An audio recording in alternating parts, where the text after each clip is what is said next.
안녕하십니까. CBS 가정주치의 이무현입니다. 안녕하세요. 장화경입니다. 뼈와 뼈 사이에 관절이 있기 때문에 저희들이 구부리고 달리고 걷고 하는 이런 신체 활동을 할 수 있다는 것은 여러분도 다들 아실 텐데요. 이 관절도 시간이 지남에 따라 우리 몸과 함께 노화하게 되죠. 네. 그런데 관절이 노화하거나 염증이 생기면 또 제 기능을 못할 뿐만 아니라 여러 가지 통증이 발생하게 돼서 좀 일상생활에 큰 불편을 겪게 되는데요. 그래서 오늘 이 시간에는 인공관절을 이용해서 퇴행성 관절염을 치료할 수 있는 방법에 대해서 알아보겠습니다. 뼈와 뼈 사이를 지탱하는 관절, 나이가 들면서 관절도 퇴화하게 되고 많은 노년층이 퇴행성 관절염으로 고생하게 된다. 뼈 사이의 연골이 완전히 손상되면 이를 대체할 인공관절이 필요한데 오늘 이 시간 인공관절 치환술을 이용해서 관절 통증을 없애고 보행과 활동을 자유롭게 되찾아줄 한국형 퇴행성 관절염 치료법을 알아보자.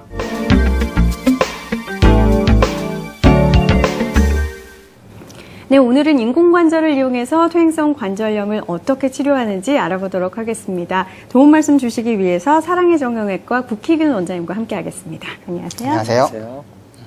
CBS가 전해드리는 가정주치의는 여러분들과 함께하고 있습니다. 저희 홈페이지 www.cbs.co.kr에 들어오시면 다시 보실 수 있고요. 혹시 궁금한 내용 있으시면 저희 가정주치의 게시판을 이용해 주시거나 인터넷 주소창에 TV주치 이렇게 치셔도 공간이 마련되어 있습니다. 좀 무릎이 아프신 분들, 관절이 좀 아프신 분들은 많은 참여 부탁드립니다. 자, 그럼 먼저 우리 몸에서 관절이 하는 역할에 대해서 말씀을 좀 해주시죠. 네, 먼저 관절의 역할 말씀드리기 전에 관절에 대해서 설명을 드리면 네. 우리 몸에는 200여 개가 넘는 관절이 있습니다. 오, 관절이라는 많습니까? 거는 예. 뼈하고 뼈가 연결되어 있는 부분을 이야기하는데 모든 관절은 뼈하고 뼈 사이에 연골이라는 것이 있어서 부드럽게 움직일 수 있고 이것을 감싸고 있는 관절막 그리고 주변에 인대가 여러 가지가 있습니다. 이걸 통칭해서 저희가 관절이라고 하는데 부위마다 역할이 다르지만 특히 오늘과 관련 있는 무릎 관절은 주로 무릎을 지탱해주고 일상생활에 도움을 주는 그러한 역할을 하게 되겠습니다. 네, 관절에 대해서 알아봤는데 오늘의 주제가 퇴행성 관절염이잖아요. 그럼 구체적으로 어떤 질환인가요? 퇴행성 관절염은 우리 관절 구조에 대해서 제가 말씀드렸듯이 관절을 감싸고 있는 관절막부터 시작해서 관절의 저 가장 깊숙이 있는 연골, 이 손상이 모두 되는 것을 말씀드립니다. 특히 이 관절을 싸고 있는 이 연골의 손상에 따라서 증상이 다양한데 이것이 조금 손상되어 있느냐, 많이 되어 있느냐, 그것에 따라 관절염이 경하냐, 중하냐 이렇게 이야기할 수 있겠습니다. 그렇군요. 그렇다면 이런 퇴행성 관절염이 생기는 원인은 어떻게 됩니까? 우선 퇴행성 관절염이라는 건 연세가 드심에 따라 네, 생기는 그렇죠. 것인데 나이가 드시면 아무래도 관절에 무리가 되었던 것들이 차곡차곡 쌓이게 되니까 나이 드셔서 그 쌓인 부분에 손상이 오는 것이 되겠죠. 그리고 연세가 드시면 상처가 난 부분들이 회복되는 기능이 떨어지게 됩니다.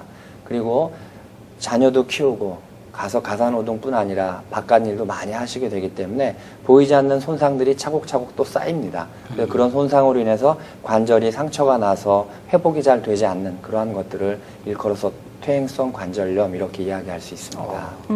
네, 퇴행성 관절염으로 인해서 어떤 좀 나이가 좀 연세가 많이 드신 분들 같은 경우에는 잘 이렇게 거동이 불편하신 분들까지 봤거든요. 근데 증상이 좀 다양할 것 같은데 어떻게 되나요?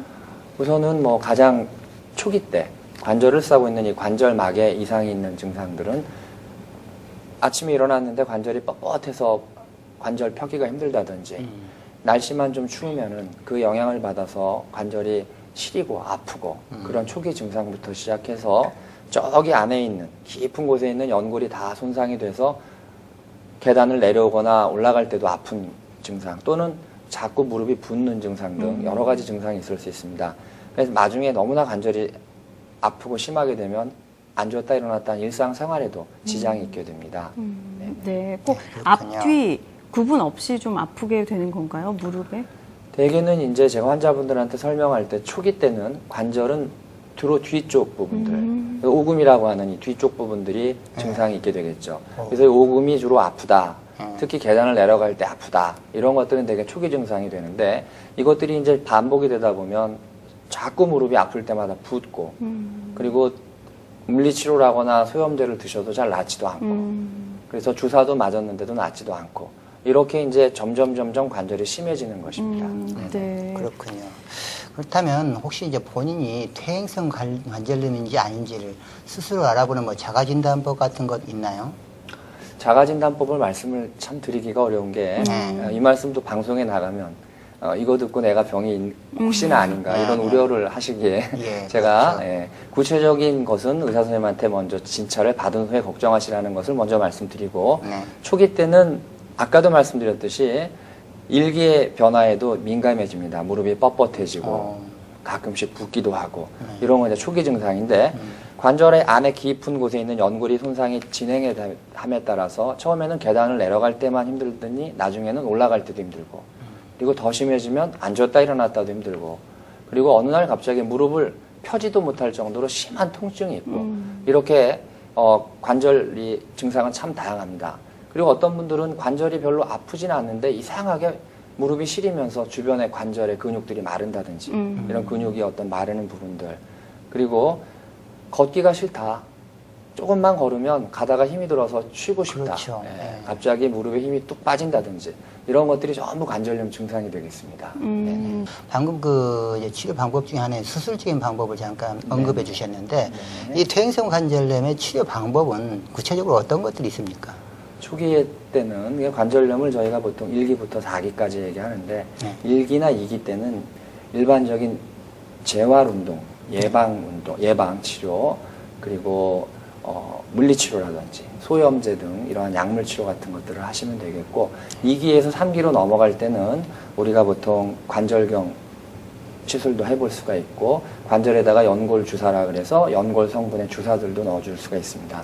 그래서 3기가 넘어가면 그때부터는 이제 구체적으로 수술 방법이 적용이 되는데 인공관절 수술 그리고 인공관절 수술도 부분 인공관절 수술, 전체 인공관절 수술 또 이 내측의 운동을 할 수 있는 또 요즘 특별한 인공관절 수술도 있고 여러 가지 방법이 있습니다. 이렇게 이제 여러 가지 우리가 초기냐 중기냐 아니면 말기냐에 따라 다양한 방법을 시도해 볼 수 있겠습니다. 네. 오늘 이 시간은 좀 인공관절이 또 굉장히 다양해요. 그렇죠? 네. 인공관절 수술을 이용해서 퇴행성 관절염을 좀 잡아보려고 하는데 인공관절 수술은 구체적으로 좀 자세하게 설명을 해주시면 그렇죠? 저희가 좀 알 수 있도록 이해가 쉽게. 네, 인공관절이라는 것은 우리 정상 관절에 뼈를 싸고 있는 이 연골에 손상된 것들을 전부 다듬고 여기에 맞는 형태의 이 사이즈에 맞는 이 특수 합금으로 된 인공관절이 있습니다. 이 인공관절을 여기다 이렇게 삽입하는 것을 우리가 인공관절 수술이라고 얘기합니다. 네. 그렇군요. 그런데 이제 아무래도 한국인들은 앉아서 생활하는 경우가 많지 않습니까? 그래서 아무리 좋은 이런 인공관절을 갖다 부착을 한다 해도 이런 좌식 문화에는 조금 불편한 점이 있지 않을까 하는 그런 우려가 되는데요. 어떻습니까? 네, 맞습니다. 그래서 과거에 인공관절 수술을 하면 환자분들이 가장 많이 질문하시는 것이 일상적으로 앉아서 생활을 할 수 있겠느냐, 네. 침대 생활을 해야 되는 건 아니냐 이런 질문들을 하시는데 네. 지금 현재는 그런 인공관절의 단점을 많이 보완해서 이게 이제 실질 인공관절의 모델입니다. 이 보시는 것처럼 충분히 구부러질 수 있게 한 140도에서 145도, 150도 가까이 구부러지기 때문에 저희가 정상 관절에 할 수 있는 모든 어떤 관절 운동들을 가능할 수 있죠. 그래서 그런 구부리고 펴는 거에 대해서는 많이 개선이 되어서 저희가 요즘 이것을 한국형 인공관절 이런 이야기도 좀 합니다. 그렇군요. 네. 네. 기존에는 제가 듣기로는 120도 그 정도가 많았던 걸로 생각이 되는데 그러면은 이렇게 좀 옆으로 구부린다든지 앉아서 생활하시는 데는 좀 불편이 없다 이렇게 보면 네네, 거의 불편이 되겠네요. 없게 되겠습니다. 그럼 기존의 것과 좀 뭐랄까요? 장점이 있을 것 같아요. 계속 발전을 하게 되니까 좀 비교를 해주시면요. 어떤 게 있을까요? 우선은 가장 큰 장점은 많이 구부릴 수 있기 때문에 이 동양권 문화인 특히 우리나라처럼 아직은 좌식 문화인데 네. 앉아서 이제 손님을 만난다든지 그럴 때 수술하지 않은 것처럼 거의 감쪽 같은 모습을 가질 수 있는 게 가장 큰 장점이 되겠죠. 네. 그리고 인공관절 재질 자체가 많이 내구성이 좋아졌기 때문에 수명이 많이 길어졌습니다. 그래서 과거에는 10년 동안 또 재수술을 해야 되니까 예, 맞습니다. 우려하고 이랬지만 지금은 재수술할 확률들이 많이 감소가 됐죠. 예, 그런 것도 장점일 거고 또한 수술하는 방법도 많이 개발이 되었기 때문에 상처도 옛날보다 적고 그리고 조금 더 빨리 재활을 해서 일상생활에 복귀할 수 있고 이런 장점들이 많이 생겼습니다. 네. 네, 그렇군요. 아까 뭐 140도까지 구부러진다고 그랬죠. 그래서 우리 신도들께서 기도 생활하신 분들은 무릎 꿇고 많이 하지 않습니까? 거기에도 뭐 큰 지장은 없겠네요. 가능은 하지만 네. 인공관절은 무릎을 구부릴 때 무릎에 가는 압력이 많이 증가하기 때문에 네. 가능하면 무릎 꿇고 기도하는 것은 피하라고 말씀드리고 있습니다. 아, 그렇군요. 네네네. 제가 잘 물어봤는데요. 어떤 성도분들 또 이거 마음대로 이게 좌식 문화에서 네네, 맞습니다. 140도까지 구부러진다고 하니까 옳다구나 하고 이제 막 하실 뻔 했는데 네네. 조금 주의를 해야겠네요. 네네, 주의하셔야 하신다 하더라도 좀 두꺼운 방석 위에서 하신다든지 그렇습니다. 네. 좀 그런 게 좋을 것 같습니다. 네. 근데 얼핏 생각하기에 그 인공이잖아요. 그런데 네. 이제 무릎과 닿게 되면 뭔가 이렇게 불편하거나 거리낌이 있지 않을까라는 생각도 드는데 어떻습니까? 네, 그렇기 때문에 실질 이 모델에서 보시는 것처럼 이 인공관절 사이에 연골판 형태 이 쿠션 역할을 해주면서 네. 사이에 닿지 않는 이러한 보조물이 하나가 있습니다. 네. 네, 그래서 실제로는 그런 느낌은 없게 되겠죠. 네. 네, 네네. 네. 굉장히 이런 언뜻 생각하시는 분들이 많을 것 같아요. 그러면 특히 뭐 어떤 분들에게 이런 수술이 좀 효과적이다 이런 게 있을 것 같거든요. 네, 인공관절 수술은 많이 아픈 분들, 네, 아파서 하루라도 약 없이는 못 사는 분들, 그런 분들에게는 뭐 당연히 필요하겠죠. 그리고 무엇보다 하루를 살더라도 생활이 편해야 되는데 네. 그러지 못한 분들, 그래서 일상생활에서 내가 의욕적으로 주일날 교회도 가고 모든 어떤 행동에 참여하고 싶고 모임에도 참여하고 싶고 그런 의욕이 있는 분들이라면 연세가 아무리 많아도 네. 이 수술을 꼭 받으시라고 권하고 싶습니다. 그런 경우는 네네. 지금 말씀을 쭉 듣고 보니까 퇴행성 관절염이라고 해서 무조건 다 인공관절을 수술하는 게 아니고 또 거기다가 또 어떤 인공관절을 선택하느냐 이런 것들도 참 중요한 문제인 것 같은데요. 네. 어떻습니까? 퇴행성 관절염도 초기에 말씀드렸지만 1기에서 4기까지 있기 때문에 무조건 인공관절을 하는 것은 옳지는 않습니다. 하나님이 주신 이 무릎이 가장 좋은 건 맞습니다. 그렇지만 4기 정도 돼서 일상생활에 거의 어렵고 주사를 맞아도 또는 개중 어떤 환자분들은 관절경 수술을 해도 그래도 아프다. 그럴 때는 인공관절이 가장 좋게 되겠습니다. 물론 연세가 40대나 50대인 경우는 신중히 고려를 해야 되겠죠. 그래서 요즘은 젊은 층에 또 맞는 그러한 인공관절도 나왔기 때문에 고생을 너무 많이 하셔서 원형 탈모까지 생기는 부분인데 네. 그 정도로 고민이 되신다면 주치의 선생님과 상의를 해서 연령에 맞는 인공관절을 선택하는 것도 좋을 것으로 생각합니다. 네, 근데 그동안 염증이나 뭔가 통증이 있었다면 네. 수술을 하기에 더 불편하지 않을까 이런 생각이 드는데 그런 거는 어떻게 관리를 하면 좋을까요? 수술 전에 그래서 두 가지를 주의를 줍니다. 우선은 통증으로 인해서 관절이 많이 구부러지지 않는 상태는 최대한 예방해서 방지하라. 즉 무릎의 관절 운동을 꾸준히 해서 수술했을 당시에 가장 적합한 환경을 조성해줘라. 네. 그런 이야기를 하고 두 번째로는 아플 때마다 주사나 약물을 과도하게 써서 수술 후에 발생할 수 있는 염증이라든지 약물에 내성이 생겨서 너무 독한 약들을 먹어야 됨으로 인해서 생기는 부작용들 이런 것들이 있기 때문에 그런 것들은 최대한 피하라. 이렇게 이야기하고 있습니다. 근데 오히려 그런 퇴행성 관절염이나 이런 거는 관절을 많이 써서 생기는 질환 아닌가요? 그렇죠. 일반적으로는 그렇습니다. 네, 그런데 관리를 할 때 조금 더 이렇게 운동을 해주시라 하는 게 어느 정도의 적정 수인가요? 운동의 가장 중요한 것은 본인한테 이제 잘 적절하게 맞는 운동이 가장 좋겠죠. 그래서 피해야 되는 운동을 말씀을 드리면 관절에 직접적으로 압력이 가는 운동들은 피하는 것이 좋습니다. 즉 접촉성 운동이라고 하는 우리가 뭐 테니스를 하거나 아니면 조깅을 하거나 등산을 하거나 과도하게 구부리는 운동을 하거나 뭐 이러한 것들은 피하라고 얘기를 하죠. 네, 그게 굉장히 중요합니다. 그런 부분들이요. 네. 이런 인공관절 수술 후에 어떤 효과가 있었는지 이런 사진 자료를 혹시 준비한 게 있으면 그걸 통해서 좀 말씀을 좀 해주시면 좋겠습니다.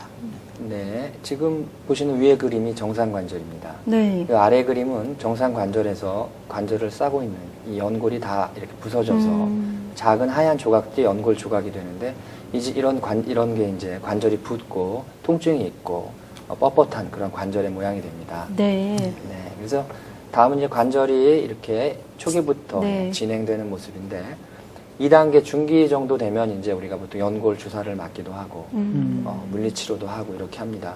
그렇지만 3단계로 돼서 심해져 있는 경우는 네. 이 하얀 부분들이 전부 없어지고 연골이 없어져서 이제 뼈하고 뼈가 닿는 데는데 닿게 되는 이러한 부분에 이제 인공관절 수술을 하게 되죠. 네. 실제로 이제 환자 사진입니다. 가운데 보시면 이 중기관절염, 초기에서 지난 중기관절염인데 위하고 위에 뼈, 아래 뼈가 많이 가깝게 붙어 있는 모습을 볼 수 있습니다. 이게 이제 더 진행되면 뼈하고 뼈가 직접 닿아서 심한 통증을 동반해서 거의 이제 일상생활에 어렵게 되는 이제 사기 관절염 환자들입니다. 네. 비교적 제가 여쭤봤던 남성형과 여성형이 어떤 차이가 있나요? 요즘은 이제 남성형, 여성형을 구분해서 수술들을 하는 시대가 왔습니다. 네. 우선은 여성의 체형이 작듯이 여성들은 이 관절 자체가 작습니다. 그리고 인공관절의 모양 자체도 네, 어떻게 다른 거죠? 그 무릎의 앞쪽 부분이 여자들이 좀 얇죠. 네. 남자들은 좀 두껍고. 네. 그래서 좌측이 사진에 보시는 파란 게 남성, 오른쪽에 붉은 빛이 나는 게 여성. 이렇게 다릅니다. 네. 그리고 위에서 본 폭이 여성이 좀 좁습니다. 네. 남성은 넓고. 그리고 슬개뼈하고 대퇴뼈하고의 이루는 그 각도, 그 각도도 여성이 좀 많습니다. 네. 네. 네. 이건 실제 치료 사례입니다. 예. 보시는 것처럼 수술 전에는 뼈하고 뼈 사이가 좁고 조각이 이렇게 보이죠? 큰 조각이. 그래서 이것을 닳아진 부분을 전부 다듬고 거기다가 인공으로 된 특수 금속으로 된 인공관절을 삽입하여서 수술한 사진입니다. 네. 이거는 이제 전체가 다 상하지 않고 부분적으로 손상이 있을 때 그 부분만 다듬고 인공관절을 삽입한 부분 인공관절 치료 사례입니다.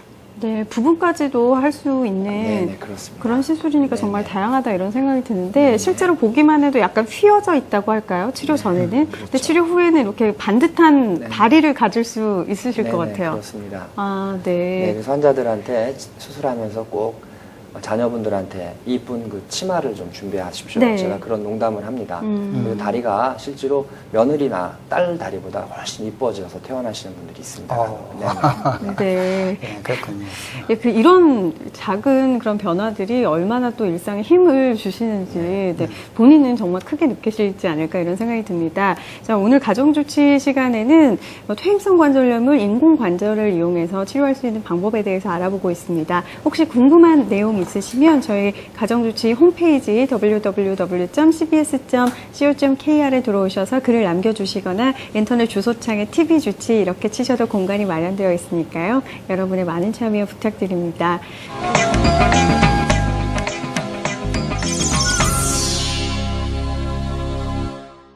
네, 저희 가정주치 앞으로 여러분들이 또 퇴행성 관절염에 대해서 질문을 많이 해주셨는데요. 그래서 저희가 그분들 중에 한 분을 선정해서 전화 연결을 해봤습니다. 연결이 되어 있다고 하네요. 여보세요? 예, 여보세요? 예, 아버님의 연세가 75세이십니다. 연세가 많으셔도 수술이 가능한지 궁금해서 전화드렸습니다. 퇴행성 관절염이 이렇게 좀 연세가 있으시고 또 여러 가지 뭐 당뇨라든지 그런 질환도 있으신 분들이 많은 것 같은데 가능할까요? 연세가 수술을 못하는 어떤 불가능한 사유는 되지는 않습니다. 건강의 상태가 어떠신지 평소에. 그래서 건강하시다 그러면은 연세에 상관없이 수술을 할 수가 있죠. 저도 내일 오후에 이제 84세 된 할머님을 지금 수술해야 되거든요. 네. 그래서 충분히 연세는 제가 93세까지 저희 병원에서 수술한 경험이 있습니다. 또 반면에 건강이 너무 나쁘시면 50대인데도 못 하시는 경우가 있기 때문에 예, 그렇겠죠. 연령이 절대적으로 수술을 못하는 그러한 이유는 될 수 없다고 생각합니다. 네. 그 병원에 내원하시게 되면 어떤 뭐랄까 시술을 하는데 필요한 그런 시간 같은 것도 요즘에는 굉장히 중요하신 것 같거든요. 네, 그렇죠. 근데 시간이 환자마다 물론 다릅니다. 그렇지만 그렇겠죠. 이제 의사 선생님들이 오랜 경험을 통해서 평균적인 시간들은 일정한데 보통 인공관절 수술은 1시간 반 정도 전후로 이렇게 걸리는 것 같습니다. 네. 그럼 시술을 하고 난 후에 더 중요한 것이 이제 그야말로 짧은 미니스커트를 입으실 수 있을 정도의 회복 기간이라고 할까요? 그렇죠. 어느 정도가 필요할까요? 그래서 보통 수술을 하면 한 2, 3일 정도 후면은 화장실을 출입할 수 있습니다. 물론 이 보조기라 그래서 우리가 이렇게 잡고 걷는 보행기를 이용해서 한 2, 3일이면 화장실 출입이 가능하시고 네. 보통 이 보행기를 대개 보면 한 달 정도면 뗍니다. 물론 이제 심한 분들은 더 있다가 떼기도 하지만 그래서 한 달 정도부터는 보행기 떼고 보행이 가능하고 평균 한 3달 정도가 되면은 환자분들 중에 식당 하시는 분들이 간혹 있는데 식당에서 카운터도 보고 주방 가서 일도 좀 하고 이 정도는 하시는 것 같습니다. 네. 구체적으로 이 인공관절이 소재는 뭡니까? 소재는 이제 터미네이터 같은 느낌. 네네 그렇죠. 이 소재는 이 타이타늄부터 시작을 해서 요즘 많이 하는 세라믹, 그러니까 도자기 성분 뭐 이런 것도 있고 폴리에틸렌 아주 강화 폴리에틸렌으로 된 요 가운데 넣는 요 쿠션 역할을 하는 이 연골판 일종의 연골판이거든요. 이런 소재도 있고 여러 가지가 있습니다. 요즘 최근에는 이제 유리로 된 일종의 그 세라믹 재질들 이것들이 요즘 각광을 좀 받고 있죠. 아무래도 인공관절을 이용한 시술이 되겠는데요. 그 막연하게 왜 부작용이라든지 합병증이라고 말하기도 하고 여러 가지 좀 우려할 점이 있을 것 같은데 어떻습니까? 모든 수술에는 합병증과 부작용이 있습니다. 네, 그렇죠. 예, 그렇죠. 특히 인공관절 수술은 연세가 드셔서 수술을 하기 때문에 연세 자체에 의한 기존의 자기의 어떤 질환으로 인한 합병증이 첫 번째겠죠. 그래서 예를 들어서 심장이 안 좋거나 당뇨가 있다면 그거에 따른 합병증. 그걸 제외한다면 염증에 대한 우려도 물론 좀 있습니다. 그리고 인공관절 수술로 인해서 우리가 뼈 조각 같은 것들이 혈관을 가끔 막아서 생기는 그러한 합병증도 있을 수 있고 또 환자분들이 우려하는 관절이 구부러졌다 펴졌다가 덜 되는 뻣뻣한 무릎이 되는 합병증도 있을 수 있고 간혹은 너무 조기에 회복이 잘 돼서 무리하게 돼서 그렇죠. 관절의 수명을 조기에 일찍 단축하는 그런 합병증도 있겠습니다.